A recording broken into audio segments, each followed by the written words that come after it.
ओम श्री गणेशाय नमः। मित्रों, मैं राघव राम मिश्रा आप लोगों का अपने इस यूट्यूब चैनल आप और आपका भविष्य कार्यक्रम में एक बार पुनः स्वागत करता हूं। आज हम बात करने वाले हैं सिंह राशि के लोगों के जीवन में राहु के राशि परिवर्तन का क्या प्रभाव पड़ेगा।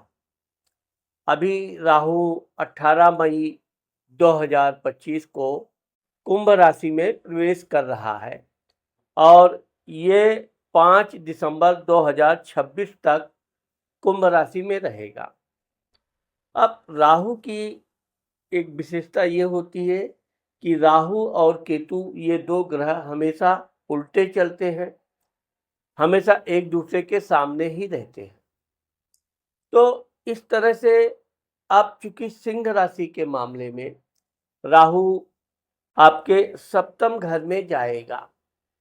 राहु के बारे में कहा जाता है राहु बहुरूपिया होता है, उपद्रवी होता है, संकालु होता है और ये जिस घर में बैठता है उस घर को भी ये कुछ न कुछ नुकसान करने का प्रयत्न करता है। साथ ही इसकी दृष्टि जहाँ पड़ती है वहाँ पर भी ये कुछ न कुछ अपना प्रभाव दिखाता है। राहु का 5वां, 7वां और 9वां दृष्टि होती है, जिसमें 5वां और 9वां दृष्टि इसकी पूर्ण दृष्टि होती है। राहु वैसे तो सिर्फ कुछ ही घर में बैठ के अच्छा प्रभाव देता है और वो सिर्फ एक ही घर होता है जिसे हम कह सकते हैं 11वां लाभ घर। अब चूंकि सिंह राशि के वैवाहिक सुख, व्यापार, बिजनेस के घर में राहु आ रहा है तो आपको अभी राहु के बारे में अक्सर करके ये देखा जाता है कि राहु डराता बहुत है।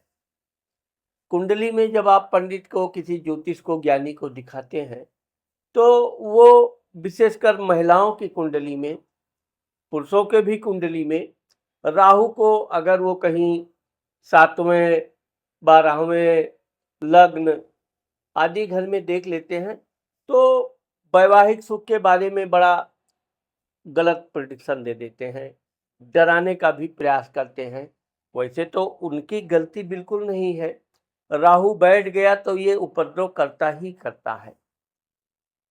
अब चूंकि सिंह राशि का स्वामी सूर्य होता है और आपको पता है कि सूर्य को ही राहु का ग्रहण लगता है, लेकिन यहाँ पर कुंभ राशि में राहु आ रहा है। राहु अपनी मित्र राशि में रहेगा, छाया ग्रह है। ये राहु आपके वैवाहिक जीवन को प्रभावित करने का प्रयास करेगा। इसलिए सबसे पहले तो आपको इस बात का ये ध्यान रखना चाहिए कि ये राहु जो 18 महीना यानी कि 1.5 साल आपके सप्तम घर में, वैवाहिक व्यापार के घर में रहेगा, आपको किसी भी तरह के अपने जीवन साथी के ऊपर बेवजह शक नहीं करना चाहिए। परिवार के किसी अन्य सदस्य के कारण लड़ाई नहीं करनी चाहिए। उनकी आप जहाँ तक हो सके सम्मान करो उनका भी, वो भी आपका एक जीवन साथी है।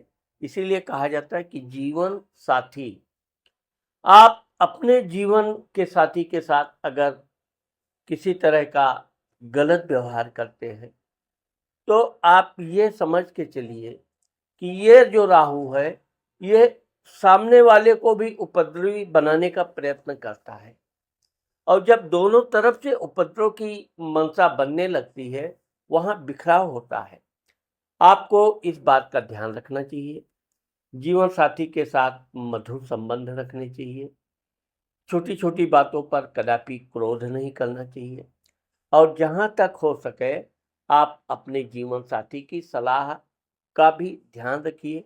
अगर वो कुछ आपको कोई उचित सलाह देती हैं तो आपको उस पर भी ध्यान देना चाहिए। घुमा फिरा के हम आपको ये कहना चाहते हैं कि आपके राशि में केतु आ रहा है। केतु आपके स्वास्थ्य को अच्छा रखेगा, खान पान के प्रति भी आपका सेहत अच्छी रहेगी, लेकिन 7वें घर का जो राहु है ये छोटी छोटी बातों पर अगर आपने अपने क्रोध को नियंत्रण में कर रखा तो आपका यही राहु आपको अन्य क्षेत्र के लिए बड़ा लाभदायक सिद्ध होगा। जैसे राहु आपके 11वें घर यानी लाभ घर को देख रहा है। आप व्यापार कर रहे हैं, कोई भी कार्य कर रहे हैं, ये जो राहु आपके 11वें घर को देखेगा, आपको धन संपत्ति में विशेष वृद्धि करेगा। अब कुछ लोग ऐसे होते हैं, वैसे ये सिंह राशि पर बिल्कुल लागू नहीं होता है। कुछ राशियां ऐसी होती हैं जो थोड़ा अधिक धन पाने पर उबाल खाने लगती हैं, फिर उनको अपनों से ही लड़ने की इच्छा जागृत हो जाती है। तो आपका ये राहु आपके लाभ घर को देख रहा है। आप जो भी कार्य करेंगे उसमें आपको खूब अच्छा खासा लाभ होगा।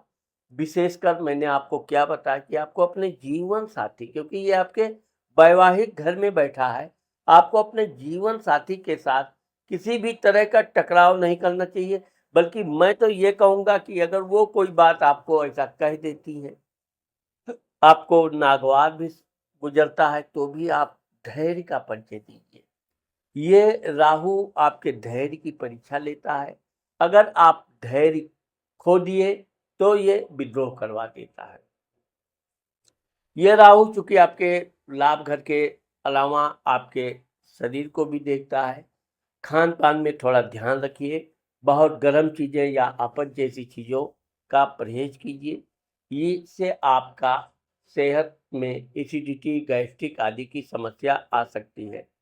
अब गैस्ट्रिक की समस्या भी उन्हीं लोगों को होती है जिन लोगों का जीवन शादीशुदा जीवन है, पत्नी जीवन साथी के साथ उनके विचार नहीं मिलते हैं, उनके बीच आपसी संबंध बहुत देर बाद होते हैं, कभी कभार होते हैं, या कभी कभी तो गुस्से में, झगड़े में वो अपने ईगो को इतना बढ़ा लेते हैं कि अपने जीवन साथी के साथ वो समझौता करने को तैयार नहीं होते हैं।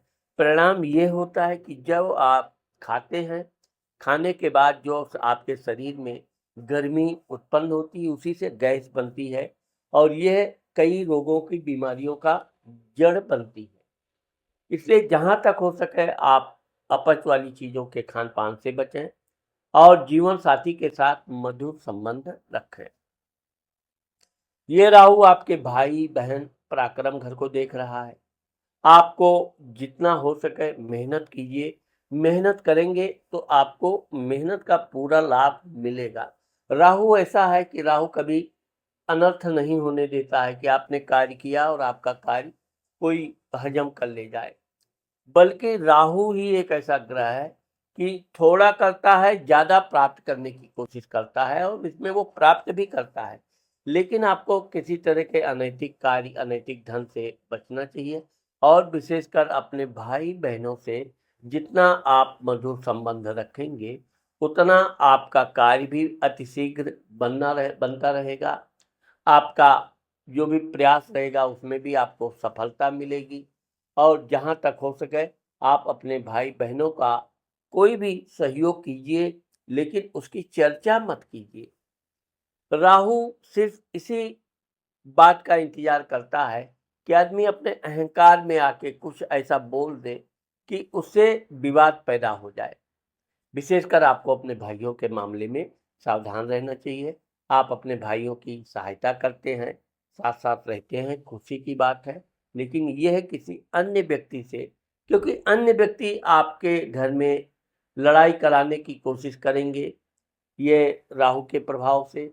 इसमें अगर आपने थोड़ा सा विवेक से काम लिया तो ये राहु से आप अच्छा खासा धन भी प्राप्त करेंगे, परिवार में एकता भी बनी रहेगी और जीवन साथी का आपको भरपूर सहयोग मिलेगा। तो मित्रों, आज मैंने आप लोगों को सिंह राशि के लोगों के बारे में, राहु के राशि परिवर्तन के बारे में जो बताया है, मुझे आशा है कि आप लोगों को मेरा ये वीडियो जरूर पसंद आएगा। अब चूंकि सिंह राशि पर अभी शनि महाराज की ढैया भी प्रारंभ हो गई है, इसलिए सिंह राशि के लोगों को विशेषकर अपने जीवन साथी के साथ अच्छे और मधुर संबंध बनाने चाहिए। अगर आपने मेरे वीडियो को अभी तक सब्सक्राइब नहीं किया है तो आप मेरे चैनल को अभी सब्सक्राइब करना और कमेंट में भी आपको जो भी विचार आते हैं लिखना मत भूलिए। नमस्कार।